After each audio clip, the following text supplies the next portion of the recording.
नमस्कार दोस्तों। आज 26 अक्टूबर 2023 है और आज हमारी मंथली एक्सपायरी क्लोज हो गई है। अब मंथली एक्सपायरी क्लोज मतलब क्लोज हो गया तो उसमें कुछ दो तीन पॉइंट्स हैं। पहली चीज़, आज हमने क्या किया। देखिए, बेसिकली आज मंथली एक्सपायरी थी और आप तीन चार दिन से, दो तीन दिन इवन आप काफ़ी तीन चार दिन बैक से देखें तो आप एक वर्टिकली नीचे आ रहे हो बाजार में। तो मेरा प्लान ये था कि अगर बाजार और 100 पॉइंट गैप डाउन करता है तो मैं प्राइस को चेज नहीं करूंगा। बिकॉज चेज करने का पर्पज़ ये भी नहीं था कि एक तो बाजार में काफ़ी गिरावट आ चुकी है। गिरावट इन द सेंस बोलने का ये नहीं कि और नीचे नहीं जा सकता बाजार। बाजार और नीचे जा सकता है, उसमें कोई ये प्रॉब्लम नहीं है। आप जितना नहीं सोच सकते उससे ज़्यादा बाजार नीचे जा सकता है।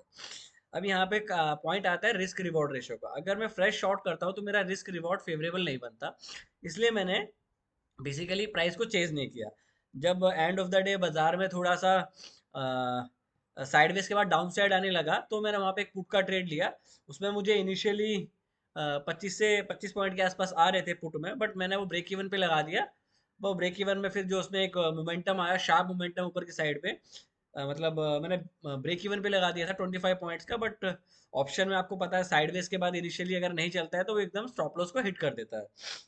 उसके बाद मैंने एक कॉल की पोजीशन ली थी, एट द मनी थी शायद 19,000 में भी, शायद 19,900 की मैंने कॉल ली थी, 20 रुपए के आसपास, 18-20 रुपए की, और 12 रुपए के स्टॉप लॉस के साथ कि अगर इनकेस अगर थोड़ी रिलीफ रैली आती है बाजार में तो विल गेट समथिंग।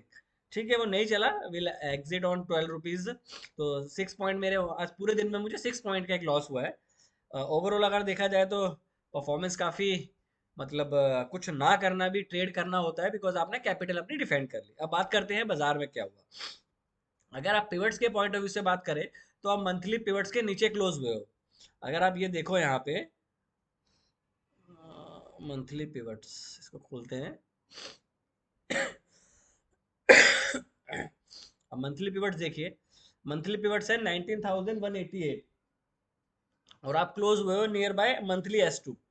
तो देखो, मंथली के हिसाब से अगर यहाँ पे क्लोज होता है तो थोड़ा सा पुल बैक आपको देखने को मिल सकता है। मैं ये नहीं कह रहा कि बाजार में रैली शुरू हो जाएगी, बट इतने बड़े डाउन साइड, इवन 1000 पॉइंट के डाउन साइड के बाद आपको इनिशियली शॉर्ट करना नहीं बनता। देखो, ये मेरा व्यू है, सही गलत इसमें मैटर नहीं करता।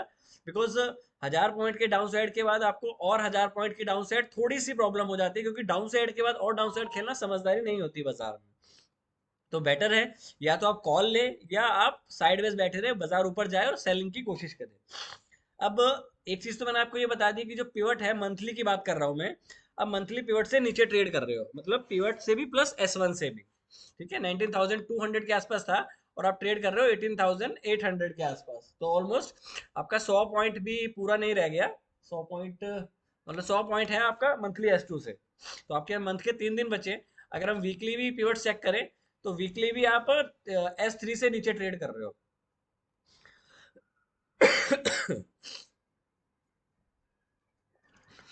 अब यहाँ पे एक चीज और आपको समझनी चाहिए कि बाजार में जो अभी इनिशियली गिरावट आई है, देखिए बाजार कारण ढूंढ लेता है गिरने के। अब हम बात करेंगे कि जो प्रॉब्लम चल रही है, मिडल ईस्ट में प्रॉब्लम है, वहां प्रॉब्लम है। देखिए, मार्केट को इससे मतलब नहीं है, मार्केट को मतलब होता है ग्रोथ से। तो इनिशियली जो रिजल्ट्स आ रहे हैं उसमें ग्रोथ नहीं नजर आ रही है। अगर बाजार में ग्रोथ नहीं होगी तो बाजार ऊपर नहीं जाएगा, सिंपल। अब बाकी आप रीजन ढूंढना चाहें कि वहां पे यूएस में आईटी के रिजल्ट अच्छे नहीं आ रहे हैं जिस वजह से हम गिर गए कल 300 2% आपका नैस्डैक गिर गया। देखिए, वो चीज़ें एक ठीक है, वो इम्पैक्ट करती हैं over the period of time. But initially क्या होता है कि जो सेंटीमेंट होता है वो इम्पैक्ट करता है बाजार को। तो इस वीडियो का पर्पस खाली यही है कि चार्ट देखने का कोई पर्पस बनता नहीं है, to be frank with you. क्यों नहीं बनता? क्योंकि इशू ये है कि चार्ट के जो हसर हुए हैं वो आप देख सकते हो। लास्ट में देखो, आप स्मॉल कैप में थोड़ी सी रिकवरी आई है। बाकी आपके ब्रॉडर मार्केट में कुछ ऐसा, और कुछ ऐसा देखना है, पीएसयू बैंक में थोड़ा सा नीचे से रिकवर हुआ। पर ठीक है, क्योंकि आप 3-4 दिन कंटिन्यू गिरे हो तो एक आपको रिलीफ रैली मिल सकती है। बट आप उसको ज्यादा बॉदर ना करें। मैंने अपनी एक पोजीशन ली है निफ्टी की 19,100 की मंथली कॉल। मैंने इस बेसिस पे ली है 211 या 12 के आसपास मैंने ली है। अभी शायद वो सेम रेट पे ही चल रही है। मैंने हाफ क्वांटिटी बाय करी है और मेरा टारगेट है कि हो सकता है बाजार अगर रिलीफ रैली देता है तो अब 19,150 200 तक आ सकते हो। तो वो जो कॉल है 200 की, वो हो सकता है कि 300 320 तक चली जाए एक बारी।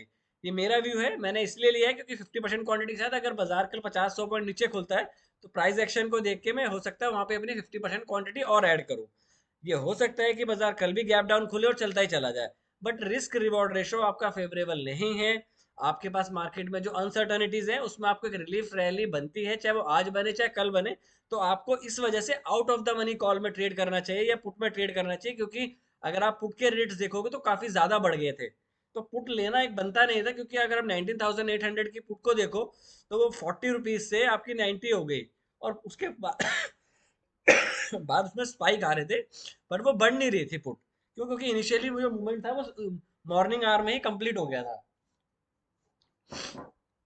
तो मेरा एक बायस हो सकता है, मैंने अपनी एक कॉल कैरी करी है 19,100 की 50% मंथली क्वांटिटी, क्योंकि जो बाजार है वो थोड़ा सा एक ओवरसोल्ड के डायरेक्शन में है। ये बोलना गलत होगा कि ओवरसोल्ड की कोई डेफिनेशन नहीं होती है। अब हो सकता है वो S3 गया है, हो सकता है वो S5 भी चला जाए, S6 भी चला जाए, but as per risk reward ratio आपको एक लॉन्ग का ट्रेड बनता था, जो मैंने लिया एंड ऑफ द डे बाजार बंद होने से 15 से 20 मिनट पहले। तो अब देखते हैं बाजार कल कैसा ओपन होता है। अगर गैप डाउन होता है तो अगर 19,800 के नीचे वो सस्टेन करता है तो अपनी पोजीशन को हमें रीऑब्जर्व करना पड़ेगा और उसको एग्जिट करना पड़ेगा, क्योंकि ये सोच के बैठे रहना कि एक दिन वापस आएगा, ऑप्शन वापस नहीं आता है। अगर आपका 200 की कॉल अगर 160 170 हो जाती है तो उसको एग्जिट करना भी बनता है।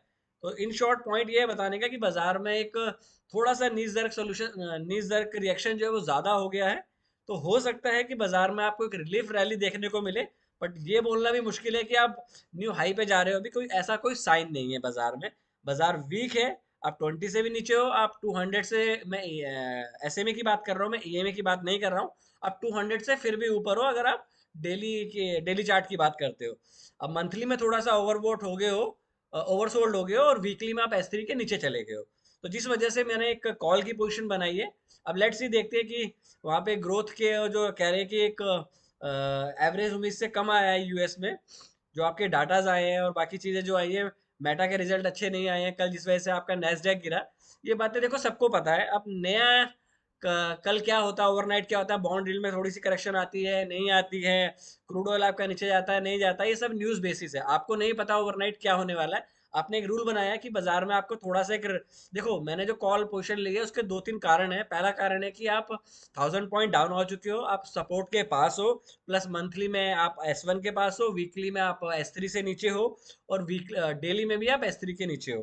तो इस वजह से मैंने कॉल की पोजीशन ली है। अगर मैं गलत होऊंगा तो अपनी पोजीशन काट दूंगा, दैट इज सिंपल, मैं कर सकता हूँ, क्योंकि ट्रेड लेने के बाद मेरे को नहीं पता वो चलेगा कि नहीं चलेगा। तो ट्रेड को कभी चेज ना करें, चेज करने में लॉस होने की संभावना हमेशा बढ़ जाती है। तो मेरा भी व्यू है, व्यू क्लियर कर दिया मैंने आपको, चाहे निफ्टी हो बैंक निफ्टी हो। बैंक निफ्टी ने एक डेली चार्ट पे पूरा एक डाउन साइड में एक हैमर बनाया है, जो कि हो सकता है अगर उससे हाई से ऊपर निकले तो एक रैली आपको, रिलीफ रैली की मैं बात कर रहा हूँ। मैं ये नहीं बोल रहा कि आप यहाँ से आप बाय करना शुरू कर दें, बट ये एक पोर्टफोलियो बनाने का भी थोड़ा टाइम आ सकता है। आपके पास अगर अच्छे फंड हैं तो आप अच्छे स्टॉक्स में पैसा लगाना शुरू करें, वो आपको एक अच्छा डिसेंट रिटर्न देना शुरू कर सकते हैं। अगर बाजार में थोड़ी और गिरावट आती है तो आपको इस तरीके के इनिशिएशन ढूंढने चाहिए बाजार में, क्योंकि बाजार ये नहीं हो सकता कि वर्टिकली, देखो पता नहीं है किसी को भी कि बाजार में क्या हो जाएगा। बट मैंने अपना व्यू आपके साथ शेयर किया, क्योंकि व्यू एक चार्ट मार्केट को देख के बनता है। मार्केट में थोड़ी सी वीकनेस है, बट अगर आप कमोडिटीज शेयर में देखो तो उसमें थोड़ा सा, जैसे आपका आप इसको देखोगे, क्रिप्टो करेंसी को देखोगे तो काफी ज्यादा अच्छा मूव मूव अप ऊपर को दिखा रही है। अब फेड रेट बढ़ाता है नहीं बढ़ाता है, वो क्या बोलेगा क्या नहीं बोलेगा, ठीक है वो ग्लोबली मैटर करता है, बट इनिशियली जो एक रिएक्शन आपको बाजार में देखने को मिलेगा, कि बाजार में अगर तेज रिएक्शन आता है तो इसका रिवर्सल भी तेज होगा। तो आपको जो 3 दिन में देखने को मिला, हो सकता है 2 दिन भी अगर रिकवर करोगे, अगर आप एक दिन भी 200-250 पॉइंट की रैली करते हो तो आपका ऑप्शन 100 पॉइंट चल जाएगा। तो ये मेरा व्यू है, देखो सही गलत इसमें हो सकते हैं। कोई भी ट्रेड लेने से पहले प्लीज अपने फाइनेंशियल एडवाइजर से जरूर कंसल्ट करें। मैं बायस हो सकता हूं क्योंकि मेरी लॉन्ग पोजीशन ओपन है। Thank you, take care and trade well.